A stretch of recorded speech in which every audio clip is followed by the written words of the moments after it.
jelema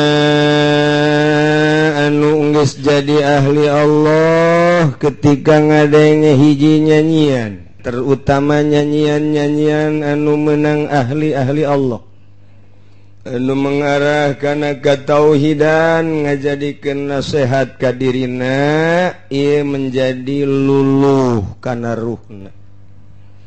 Urang teh mimiti ibadah teh make zahir diaturlah ku fikih. Kemudian orang kuari ibadah make galbu diaturlah make tariqah. Urang geus datang ka hakikat ibadah teh make sir yakni ruh. Ruh urang. Berbagai tahapan-tahapan dina urusan ruh didinyalah manzilah urang. Geus engke diangkat jadi wali rijalul ghaib, jadi nukoba, jadi nujaba, jadi urafa, jadi asaib, terus jadi naon gitu ngaranna, jadi autad. Kemudian naik deui jadi mukhtar, naik deui imam, naik deui jadi kutub. Kitulah ibadah teh. Jadi urang kakarak tahap awal ge can anggeus nyaritakeun urusan fikih. Jangan beberes zohir urang timimiti cai, kemudian wuduna, kemudian sholat, gerakan-gerakan jeung tempatna, eta urang mah masih diutar atur kene. Diatur urang mah di mana jang tempat sholat urang nu ngeunaheun lantaran make pikir. Ditingali disingrai-singraikeun ku urang nu kadeuleu kumata mah ieu mah kotor, ieu mah bersih, eta pikir. Ketika orang geus make ilmu thariqah lain deui babauan teh ya, lain urusan babauan geus babauan secara batin kaambe ku urang. Musola ieu mah bau proposal. Musola ieu masjid ieu bau proposal geus lain aambeunana geus lain teu kaharti ku batur. Kunaon sih embung didinya salatna sia mah sia bae ulah nurutan mama. Emang kunaon mama mah teu tilok salat. Aambeuna jeung dedengeuna geus lain. Geus aya ilham ti Gusti Allah colekan secara batin. Sok laksanakeun, sok ulah. Geus mulai di dinya teh dahar ge dahar ketika nyana endek nginum seakan-akan cai ngomong ulah diinum. Ieu teh lantaran ieu hasil menang teu beres cai teu jadi. Teu jadi. Begitu orang dahar aya eta mah hese lain bahasa ngomong lain naon lantaran teu moal kaharti ku batur. Jadi geus tepat jasa pirasatul mukmin, pirasa jelema mukmin leuwih seukeut tibatan pedang. Ai oma irama mah lain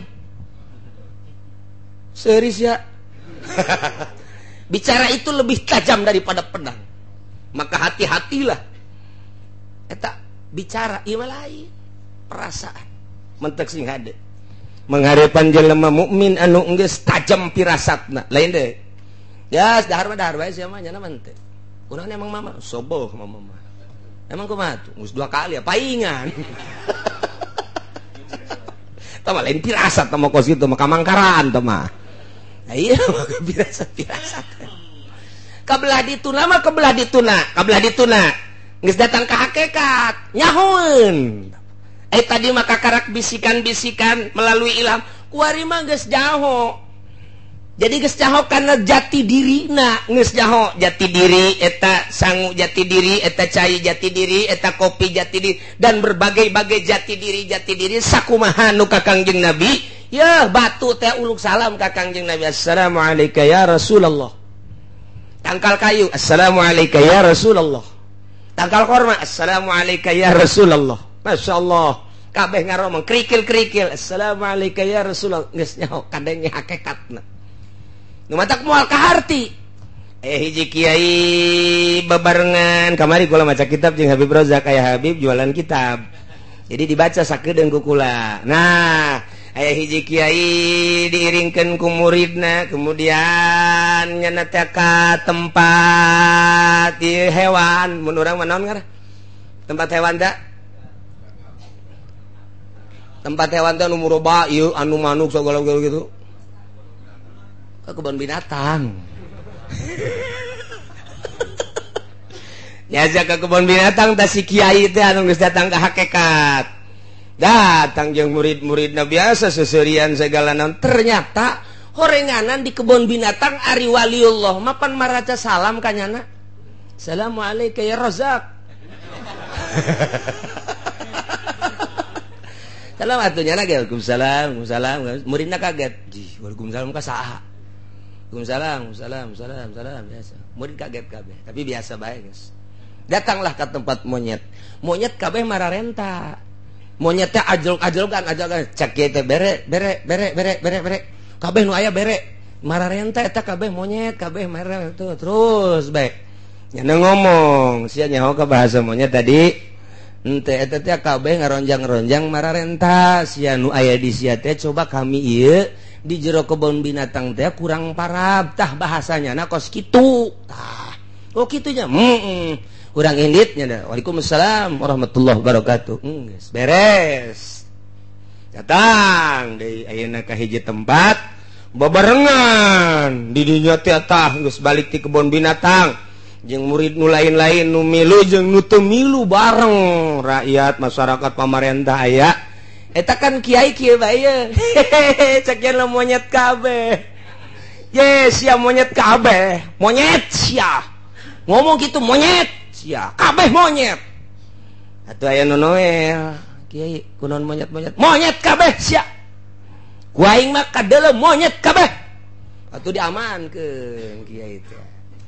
Barang ditanya kiai emang monyet kabeh lantaran kabeh mararenta cek ieu teh.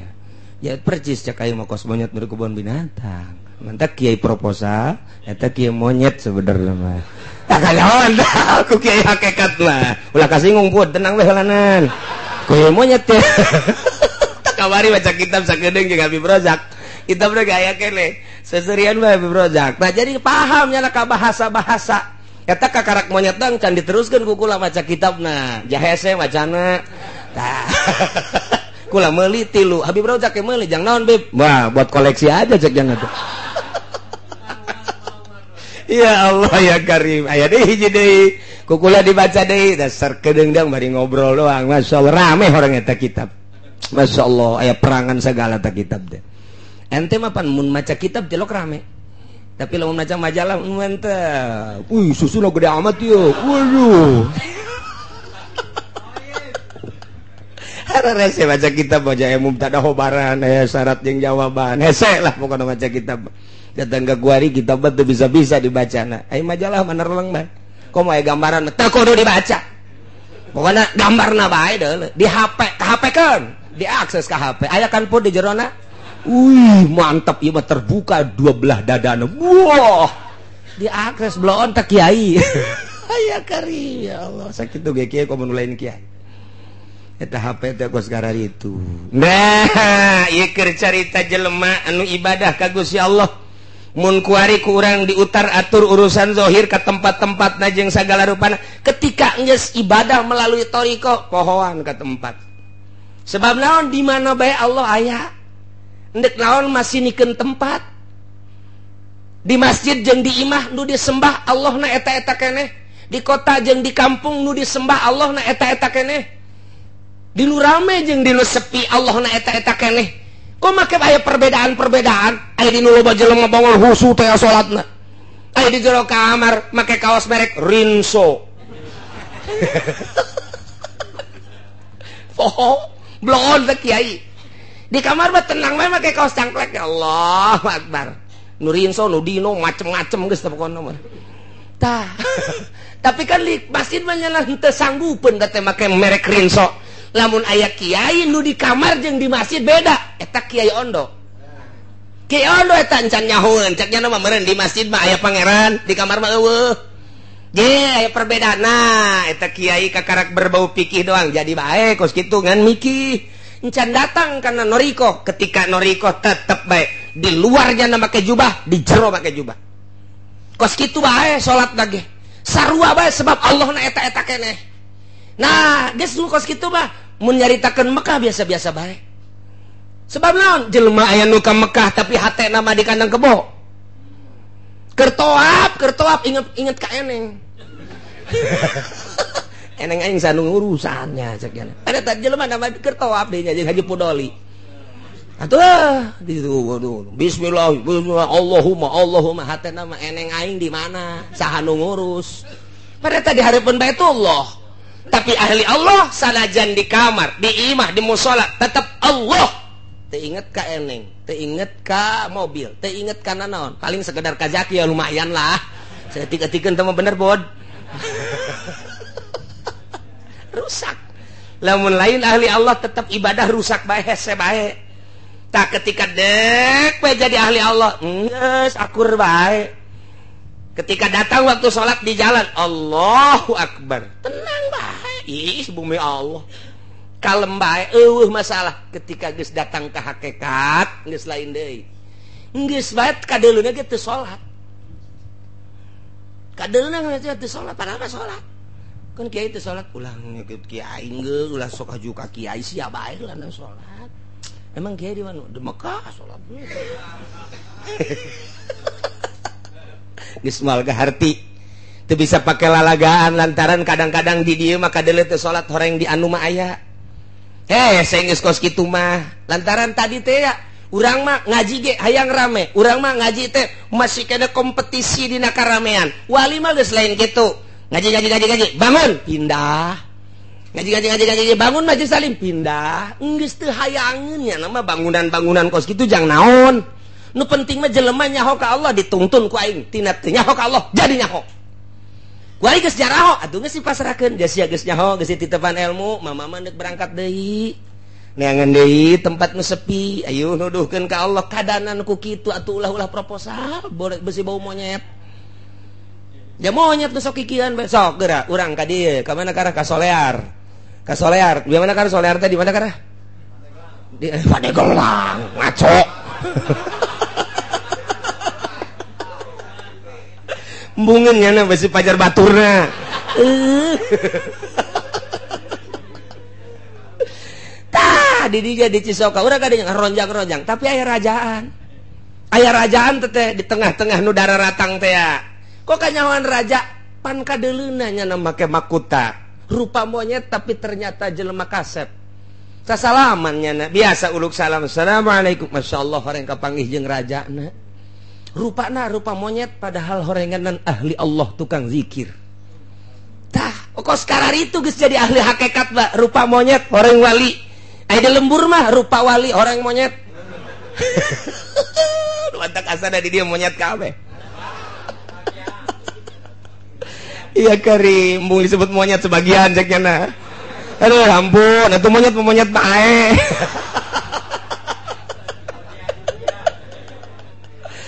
Nah, iya ketika geus datang ka dinya ngadenge siiran lain deui izal isrunamin di mana tanggal 20 tina bulan Syaban geus kaliwat berarti tinggal 8 poe deui tawasil surbalaili kabinahar sok tepungkeun inuman penting kana berang ulah eureun-eureun nginum. Wala tasabiak dahi sigorin ulah nginum make wadah nu leutik bila perlu kasrol nomor 12 nu gede ember bila perlu mah lantaran pakodoko zamanu ala sigori geus rupak zaman sempit lamun make nu leutik engke kakurangan dina leutik sempit waktu ieu teh nu mentak didinya teh ulah eureun-eureun urang terus-terusan kudu nginum ulah eureun-eureun eta teh bahasa siiran kadenge ku urang mah urusana urusan pitayeun urusanana hanya sekedar urusan pibeteungeun tapi kadenge ku jelema ahli thariqah kadenge ku jelema ahli hakikat lain kitu kumaha manehanana didinya teh paham kana yen maksudna eta siiran teh jelema teh di mana-mana lahir ka alam dunia ta eta teh kakarak bijil mata poe di mana-mana geus datang ka zuhur berarti manehanana geus setengah tuwuh di mana-mana ka asar berarti geus 40 tahun ka luhur di mana-mana jam 5 geus kos Habib Rozak tinggal sajam deui surup Kita dina Irsyadul Ibad Imam Zainuddin Malebari ngagambarkeun manusia seperti eta. Nah, teu beda jeung ieu. Bulan Ramadan teh dina tanggal 1 ngora keneh berarti umur urang, tanggal 15 setengah tuwuh berarti umur urang, ketika tanggal 20 berarti geus kolot. Nah, tinggal 10 poe deui surup ieu teh beak bulan Ramadan. Eta teh keur carita Ramadan, caritakeunlah ka diri urang, berarti aing geus kolot kudu siap-siap ulah kampanye. Aing ngora mah masalah pun. Nunggu kolot ya. Saya Haji Hamid ulah geus kos kitu mah. Komo ide leutik duitna mah Allah untuk ulah. Kecuali sih diberi apaan saya masalah sih. Pugu bermasalah. Tah eta teh tanggal 20 kolot berarti. Iyalah jadi nasihat. Hartina di mana geus tanggal 20 bulan Syaban lewat tidak terkecuali siapapun. Gas ulah eureun-eureun pawasil tepungkeun berang jeung peuting teh pake ngerogot zikir ibadah ka Gusti Allah. Ulah aya kesempatan-kesempatan di luar ibadah ka Gusti Allah, beakeun waktu berang jeung peuting pake zikir ka Gusti Allah. Ulah-ulah keur teu hees di jero hees zikir bae. Emang bisa? Atuh bisa. Pan bisa kos kitu sih. Atuh ente mah hees sih ngomongna. Ya hees teh hees beneran. Atau pan Kangjeng Nabi mah, Kangjeng Nabi, masyaallah, qalbuhu lam yanam wal ainu qad naisa. Mata bisa peureum sare golbu nanti. Atuh warasatul anbiya ge bisa. Nu mantak guru kula di Banjar Kiai Haji Mumu, putra daripada ayah Banjar. Ketika sare, emang kumaha gitu ketika sare, tanyakeun geura ge ka anakna. Asal malik, Allahumma sholli salatan kamilatan wa sallim salaman ta'ala. Malik deh kade tan halu bil qaratum karaji bil qaratum bil di bener lain lalaga. Berarti kan terus-terusan nyana teh geus lazim terus-terusan ada mul infaq jeung shalawat. Ajengan mumu almarhum masyaallah almaghfur lah. Eta teh asal Malik we kos kitu tah. Awalna mah pamajikanna ge kageteun. Je, sare tah henteu sih ka haji. Tapi sare asal Malik kade Allahumma sholli salatan kamilatan wa sallim. Malik deh kade tan halu bil qaratum bil baik. Ayo Habib Rojak apa lain?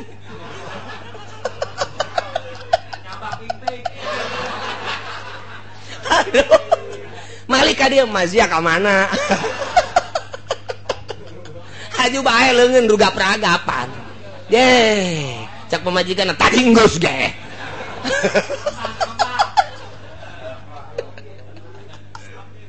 Beda. Masya Allah, eta keur carita ahli sholawat. Ahli sholatnya kos gitu mantak anyar-anyar besok ditanya. Yang penting sare tante sare. Pan Malik ade gitu ke seri banyana. Ngimpi lagi atuh pan kapangi jeung Kangjeng Nabi. Atuh kami eta geus ieu mah didongengkeun teh alal hak nyata tanya ka minantuna. Kula boga babaturan ngaranna Haji Mufti tah di Raja Mandala. Sagulung sagalang nyana keur waktu panganten kaget. Lantaran kamarnya na belah dia, kamar mama belah dia. Jadi tak kamar teh kapan nyana papan ka setengah hadina bilik. Tah barang geus kitu penting teh apa ngaranna ge panganten rada kurang hees beureun. Sia masuk ka mana bae. Tak keur menjadi istirahat gadengekeun nyana. Kan maca sholawat cek teh. Terus bae ka dieu maca Malik maca sholawat Malik maca sholawat can ngomong jam 4 minam tu anyar. Sapeting dua peting akhirnya kabelah dia ngintip. Jadi lainnya nu diintip nyana nu ngintip sebab nyana maca sholawat ke situ ieu mah jam 2 cek nyana masa sholawat diintip koreng Malik asal Malik Allahumma sholli sholatan kamilatan wa sallim salaman ta'ala kakarak bebeja nyana teh lalaunan seuri bae atuh pamajikanna mah geus nyaho emang kitu cenah nyana mah asal Malik bae kitu asal Malik. Eta ahli sholawat. Atuh keur sareget sholawat bae. Okos jelema neangan nomor. Eta teh ke rees da ge 5050. Ya, ieu pawasil surba lailika binhar. Sok tepungkeun beranjang peuting teh ulah eureun-eureun terus bae nu resep sholawat, nu resep Quran, nu resep zikir. Oh deh kesempatan sapira tinggal 10 poe deui. Tah eta keur carita umur bulan urang ge kuari mayoritas umur umat Kangjeng Nabi teh 63. Nah kuari nu geus 60 tinggal sabaraha tahun deui? Nah mual ka mana boa siga deh nu geus 62 berarti sabaraha deui. Nah lamun nu geus 60 kitu 2 bulan 9 29 poe sabaraha deui.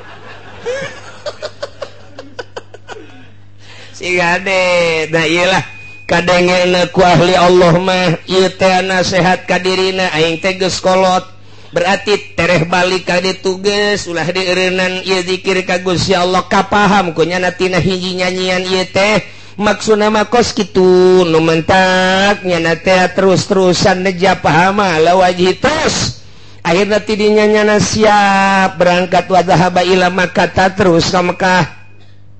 Lantaran boga perasaan di Mekah maluwih bundal ibadah teh ka Gusti Allah geus pabakia bihim manyabiha nyana cicing di Mekah mujawiron jadi urang Mekah hatamata manehanana sehingga maut di Mekah. Kitulah carita ahli Allah neruskeun nu kamari teh tah.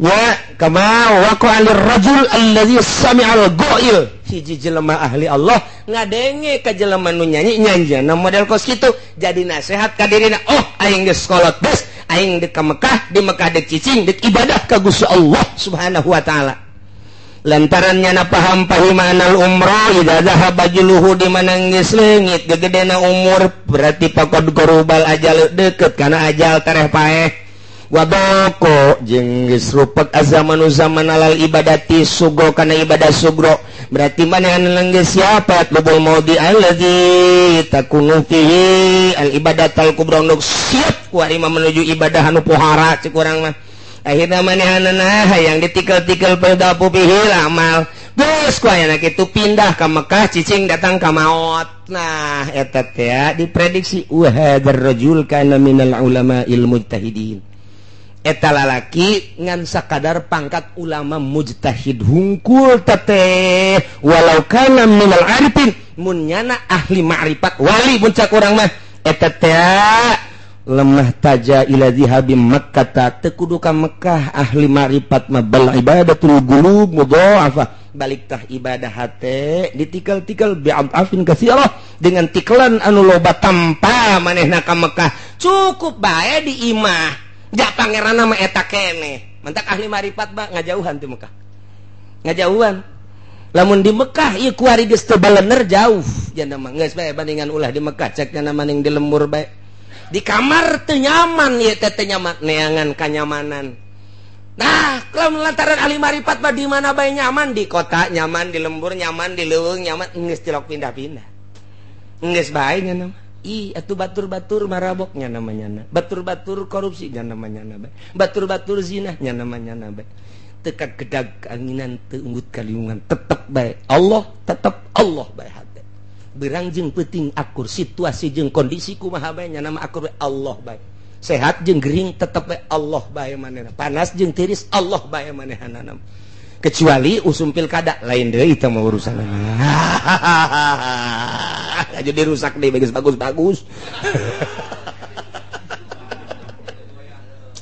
kos gitulah carita ahli Allah mah atuh biasa bae santri loba jeung saeutik akur bae jan nuju nama ridho Allah jeung nyana geus usul ka Gusti Allah geus teu asana naon nya nama biasa bae geus ka Allah bae nikmat bae sorangan sakitu lobaan sakitu geus nikmat bae matak nya nama maca Quran ge tilok tamat geus asa babarengan jeung Allah sedengkeun Al-Qur'an teh kadang bisa bulak-belok atuh maning jeung Allah bae zikir lagi lain cara zikir nu biasa batur mah zikir la ilaha illallah la ilaha illallah la nah teu ngahaneng bekos ku bade atuh kieu sebab naon mata anak zikir ka Gusti ceuli zikir ka Gusti melalui tafakur tadi jang naon cicing di Mekah aingan sakadadek balanja teh kokoneng mah tuh je atuh deuk danaonan atuh maning di lembur pake tafakur ka Gusti Allah dan mantak nu tadi lain goreng ngan sakadar ulama ahli mujtahid ahli ijtihad lamun nyana bener-bener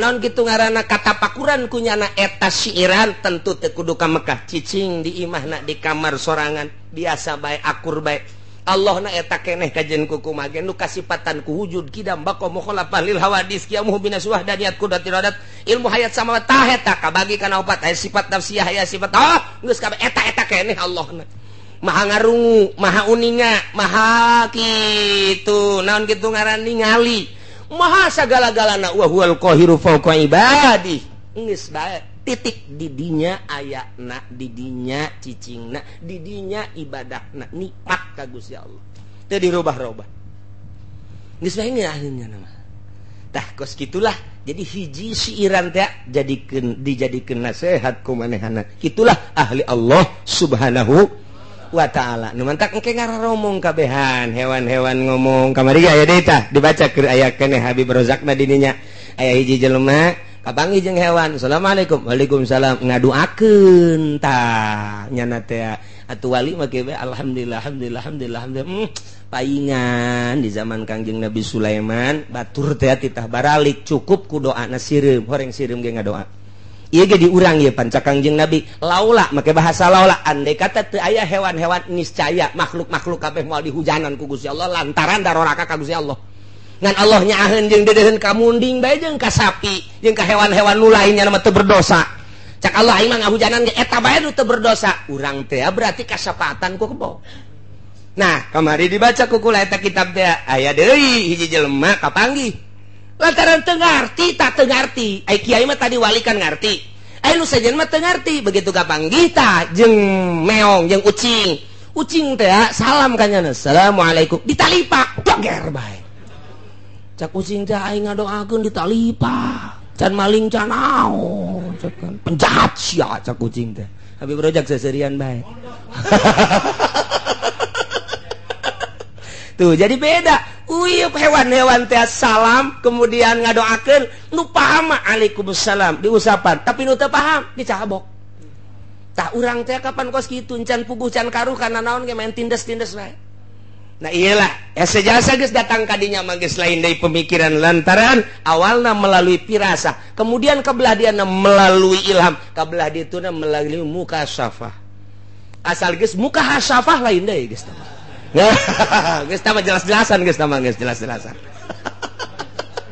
saju ka halarti bae ngaji heran